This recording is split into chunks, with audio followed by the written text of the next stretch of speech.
Welcome to episode 7 of Our College, Your Voices. I'm your host, Kara Monroe. In the second episode of our podcast, we heard from Stacy Atkinson, Rod Brown, and Janet Trout-Swalls, 3 academic leaders here at Ivy Tech, on our initiative to expand 8-week class offerings at the college. Today, we're going to be talking with a group of our faculty about this initiative.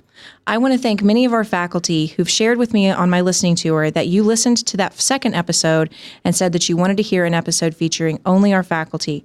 I am thrilled to have today's panel of faculty join us and engage in that request. So now let's meet our panel. Jessica Kate.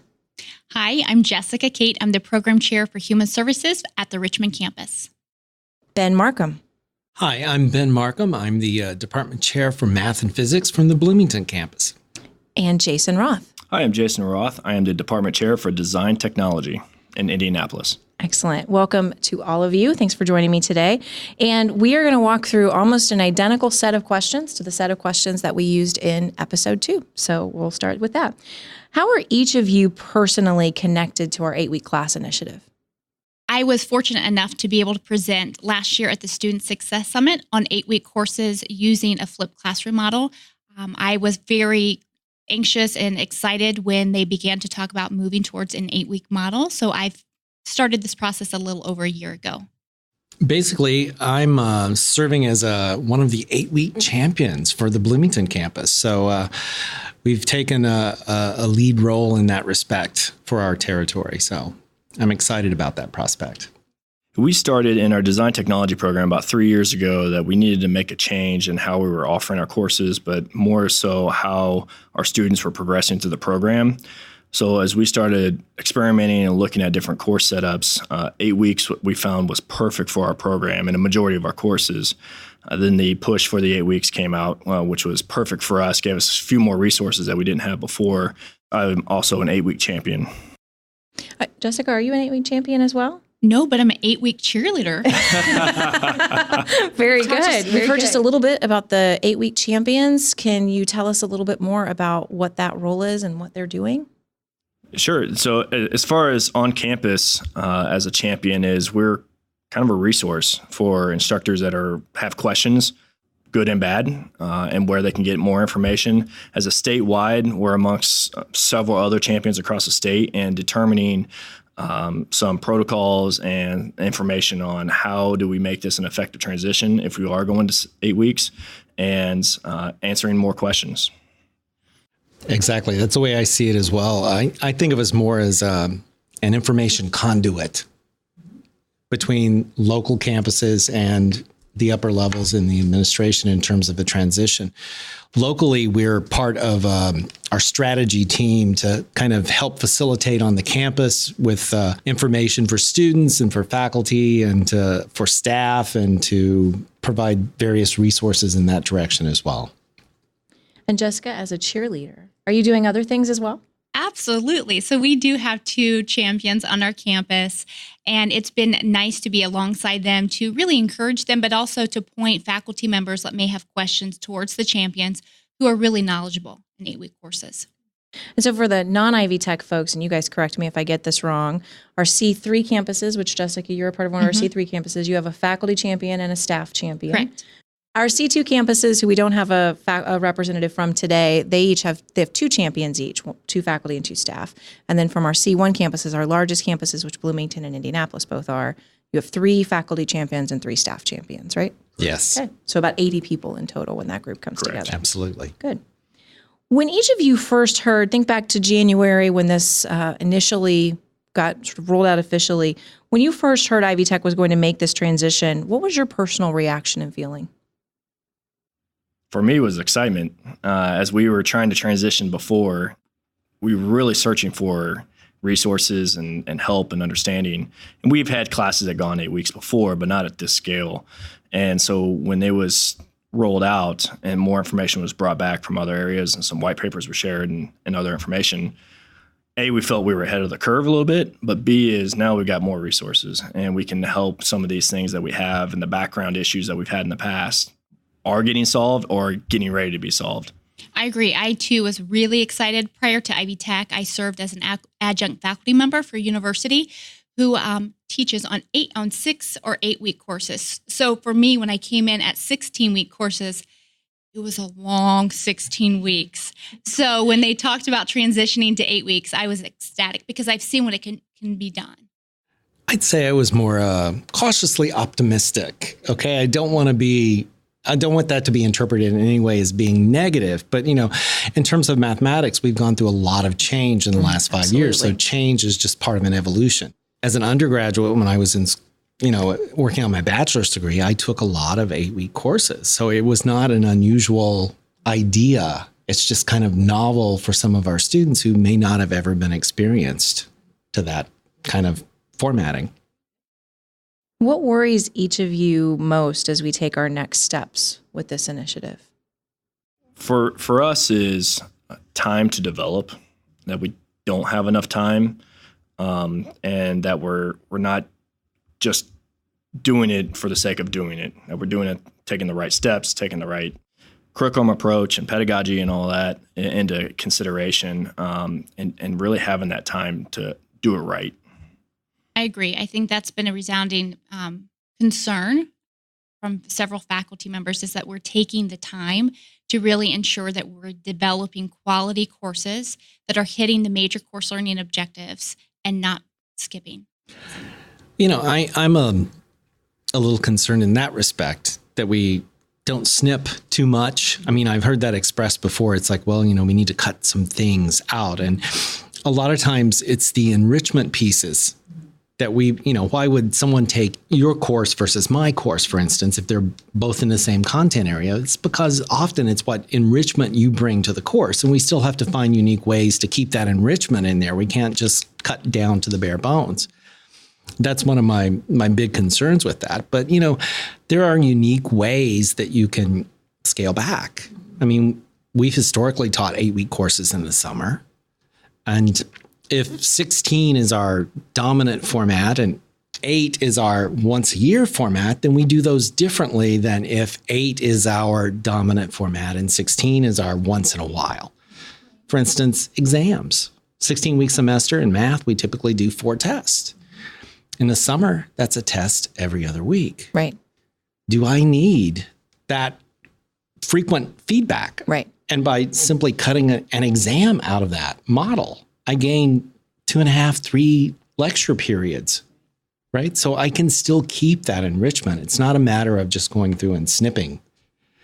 So I think, there are a lot of positive ways, but we have to find unique ways to, I guess, reimagine how we teach our courses.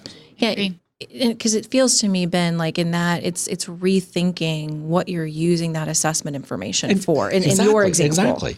Yeah, and exactly. I know in the last episode that released on October 15th, Vanessa Fritz, one of the biology faculty, talked about incorporating service learning into 8 weeks. And I know I've heard many faculty, they're concerned about that, but Vanessa's like, it's going to be messy, but go try it. I'm misquoting her a little bit, but I think it's the general gist of what she said. She'll correct me if I'm wrong, and that's good.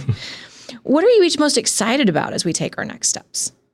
I'm excited about student success. I mean, genuinely, for me, it's an opportunity for students to earn their degree at their pace. I have many students this semester that historically would not be taking the course load that they would be, but they're doing it, and they're doing it together. So for me, it's exciting to see how it's evolving and how it's impacting students in a positive way. Absolutely. I agree with that. Especially in math and science, we have, there's a lot of depth in terms of knowledge that we have to build. So students often start off at the lowest rung in the remedial chain, and they have to build up. If you want to be an engineer, you have to be ready for calculus before it's over with. And just because you have to start at the bottom rung on the ladder doesn't mean that it should take you 2.5 years. In an 8-week cycle, we can cut down that remediation cycle substantially. To get to calculus from the bottom rung in a conventional 16 weeks is sometimes 2.5, 3 years just to get there. And doing it in an 8-week cycle, we're talking, 18 months to 2 years at worst. So a year of income earning potential and absolutely, all the other things you're back. out in the workforce using your knowledge as opposed to waiting for the knowledge to be delivered. For me, the excitement is the design technology program is probably one of the oldest programs, and it started off with hand drafting and has progressed since then, is our curriculum really hasn't changed in a long time. We've just added computers, we've added the technology. This is a great opportunity for us to really evaluate our program and how we're teaching it and setting up level 1 to level 2 rather than kind of a hodgepodge of courses within there. So it's a great opportunity for us to look at it from a statewide perspective and really catch up with the times and the technology. Good. Jessica, you are at one of our campuses, one of the 3 that's really leading the way. So they went out in front, have about 50% of your class sections being offered 8 weeks. How's it going? I'm an optimist again. I'm the cheerleader for the champions, but I'm going to say it's going great, genuinely. And that's not just based from my perspective because I am an advocate for 8-week courses, but I'm listening to students. And it's not just my students. I have an inside source. I have a brother and sister-in-law who I've recruited to Ivy Tech this year. Excellent. And they too have said they're working parents with 4 little ones. They work full-time, and for them, they value 8-week courses. Not just their perspective, but many of my students have said, I love this. Again, I've shared that about this point in the semester with 16-week courses, this is typically when I would really be giving the Rocky speeches and encouraging students, you can do it. You only have 8 weeks to go. This is the point. It's week 8 right now. And yesterday in class, we had a celebration. You did it. You survived the first 8 weeks. And they were so excited, and they're excited to begin to move into the second 8-week courses. So it's great. Things are good on the Richmond campus. And to you two, in your courses or your programs or on your campus, what's the general sense right now? For us is pretty good. There's some change that, of course, you're always going to have a little bit of pushback on there. But I think the consensus is it's something that everybody's looked at. Now it's kind of forced us to look at it more in depth. I will say from the Richmond campus, I'm fortunate enough to be on a number of different committees statewide, and we've heard great things from the people at Richmond that have gone through this process. Some of the stories and struggles at the same time, which is also good to hear. And I think those are some of the things we need to share as well. But it's great to hear the success that they're having there. No, I think that's fantastic. Our students are a little wary at this point, right? You folks at the Richmond campus were at the 50% level. That's kind of our target for spring, is to be at or above 50% 8-week offerings. And our students just haven't quite made that mindset change. But, as I said before, students are often used to thinking of what they've had to do with 16-week semester, and I'm juggling 4 balls or 5 balls at the same time, and they don't realize that 8 weeks doesn't mean you're still juggling as many balls. You're taking half the time, half the number of objects you have to work with, and you can focus more. So I think once that clicks, it'll be a very different situation. And I agree with you. I mean, I think for us, it's also been it's a mindset. You have to change that and have students begin to look at the potential benefits. What are the benefits? I remember when I looked at a student and said, let's try 8-week courses. She looked at me and said, what? Right? I took those in the summer. We crammed a lot of information. And so it really was a shift of mindset.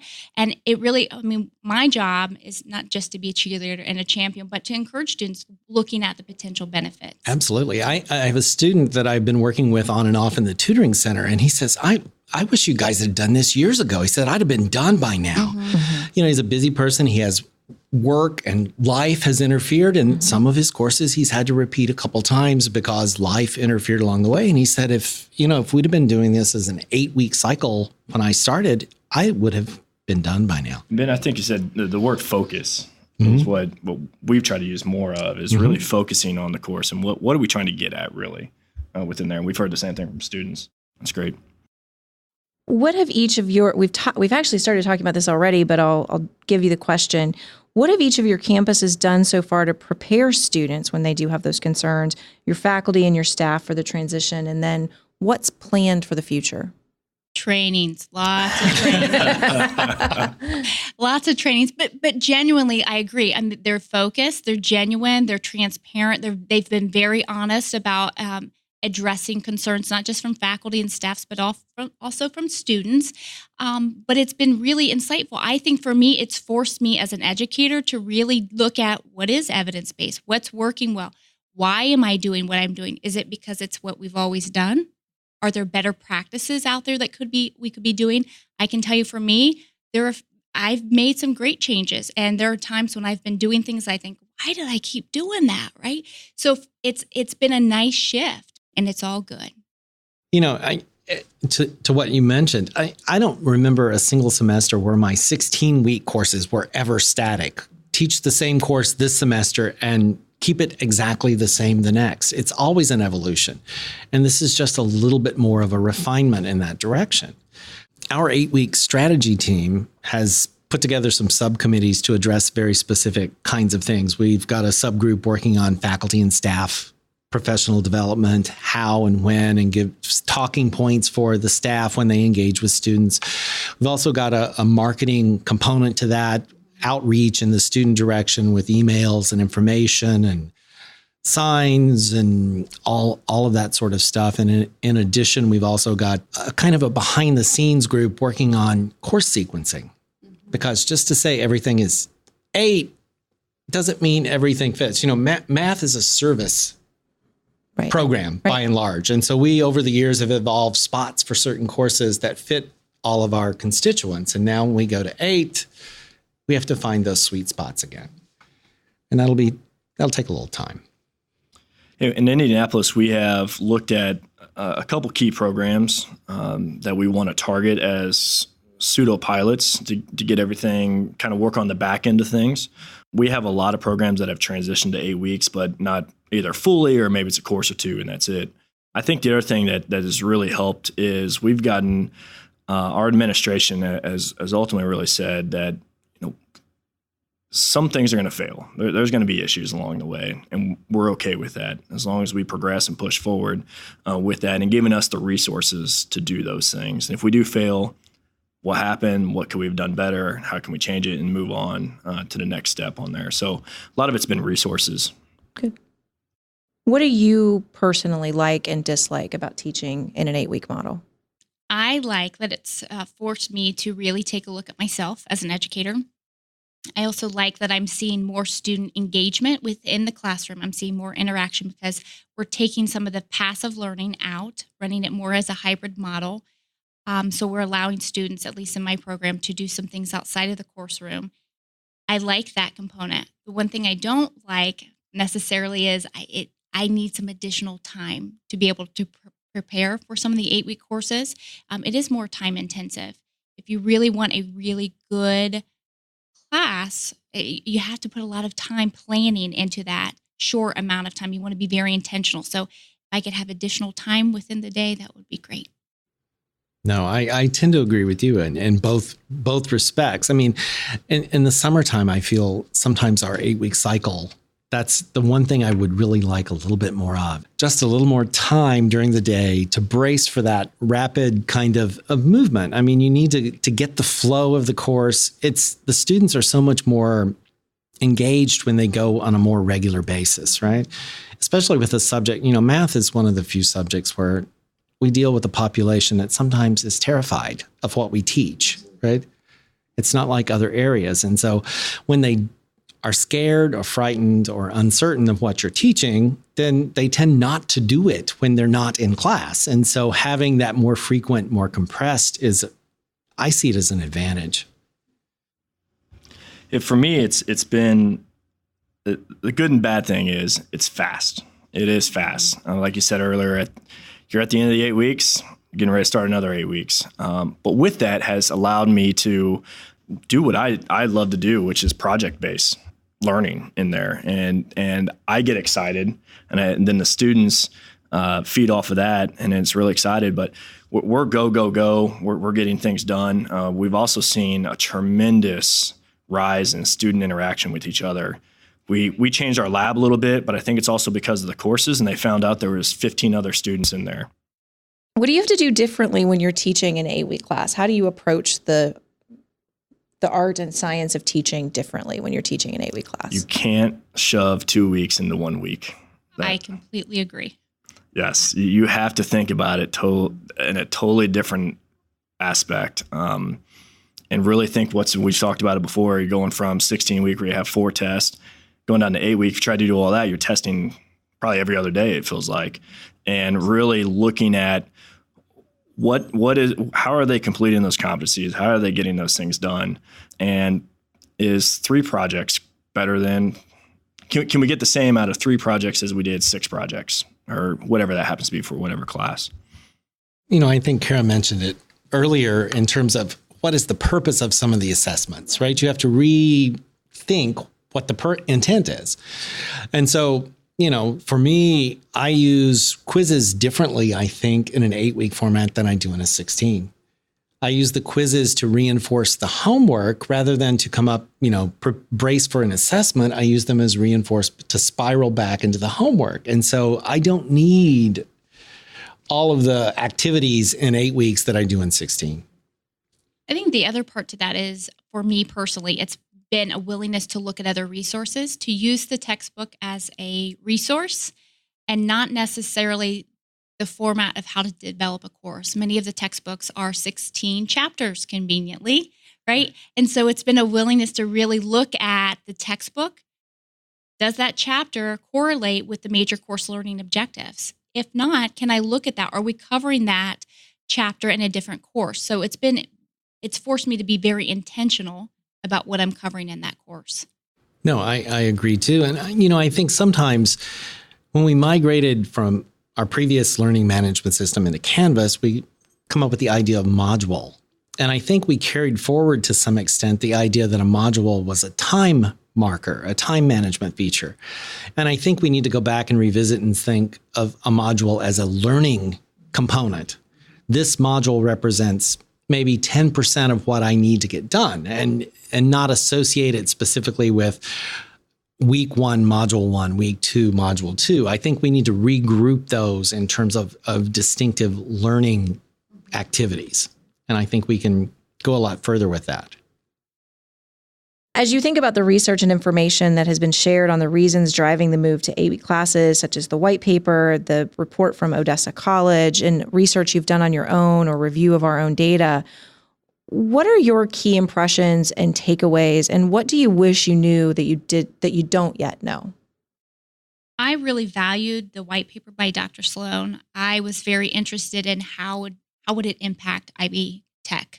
It's great to look at other campuses. It's great to look at other research, but really we have a unique student body population. I know we do at the Richmond campus, and each campus is unique. For me, it really stuck out to me when you looked at 62% in 16-week courses that were successful versus the first 8-week, and I believe it was about 82%. To me, that was, wow, that's something worth further exploring. That's something that we should be willing to look at. So I valued that. No, I tend to agree with that one. I think it was somewhat startling to look at that kind of information. I also found the references for other institutions, because I think, that's critical for us to also learn from, I don't want to say mistakes necessarily, but from opportunities other institutions have had to make the journey as well. And I think that was critical. And I think that's going to be for the faculty and the staff at our campus. I think that extra information is the critical part for them, right? Somebody else has done this and they've survived, and for very similar reasons, right? So I think that's a good thing. I think it was great to see that it wasn't an initiative that happened overnight in the other areas that we've seen. It did take some time to transition and get there. And also there was a kind of a methodology and an approach to build up to that, to get to that point. Like you said, learning from the failures too. We do that in our program as much as anybody else. Is we want to see failures. We want to see how you change that, what you did to get there. And that's some of the things that we would like to see maybe that we don't know now, is just some of those behind the scenes things that happen, how they're registered, how they mark the classes, how they're doing it at those institutions, and how we can maybe do it here. As you look 3 to 5 years down the line, nobody has a crystal ball, but we all wish we did. When we are a majority 8-week serving institution, How do we look different and how do we look the same here at Ivy Tech? I think we look different that we have more students retain semester to semester. We have more students coming in and getting or being full-time, as we've seen an increase already, and they're completing on time. They're getting to their next step, whether that's off to a four-year college or into the industry. They're getting to that next step faster. It's an interesting question. I think we're going to not even remember what it is now, right? I once again, I'm thinking back to our transition into Canvas, right? If you talk about Canvas now, no one remembers what, and that was 18 months ago. I think we're going to see a completely different student culture. I think we're going to see students going year round or more open to going year round, not just spring, fall, but summer will be a regular event for students in terms of education. And I think we're going to see the same thing in that regard. And we'll see, I think, an increase in enrollment at some level, because we'll be able to shorten the time pipe to get students from the start of a degree on out into the workforce. And oftentimes we get the same students that come back again for another degree to refresh or renew or recycle their credential. And often they bring their family and friends. So we'll see how it goes. Yeah, I agree. Hopefully we see more completions. I mean, the reality is it would not just help Ivy Tech. It would help our economy. It would help our workforce. It would help the students that we serve. I think of many of the students that I serve and really what an education does for them. It changes their lives in such a profound way. And so not only would it help, of course, our economy, but it would help our communities. Yeah, I mean, you're creating lifelong learners and providing a better workforce. So either way you want to look at it. Well, I want to thank each of you for coming on. I know it's not always easy to be a strong voice for change, and I appreciate what each one of you are doing on your campuses to do that. I hope for everybody listening that today's conversation has helped you learn a little bit more about 8-week classes at Ivy Tech, and I also hope it spurred more questions that you'd like to hear explored on the podcast in the future. This is the second time we've talked about 8-week classes. It's a huge initiative at Ivy Tech. It will not be the last. And so my call to action today is if you would like to come on the podcast to talk about 8-week classes and bring your perspective, just reach out. We'll share our contact information at the end of the episode. Thanks again for joining episode 7 of Our College, Your Voices. I want to thank the members of today's panel. Jessica Kate is Human Services Program Chair at our Richmond campus. Ben Markham is the Math and Physics Department Chair at our Bloomington campus. Jason Roth is Program Chair for Design Technology, Assistant Dean for the School of Advanced Manufacturing, Engineering, and Applied Science.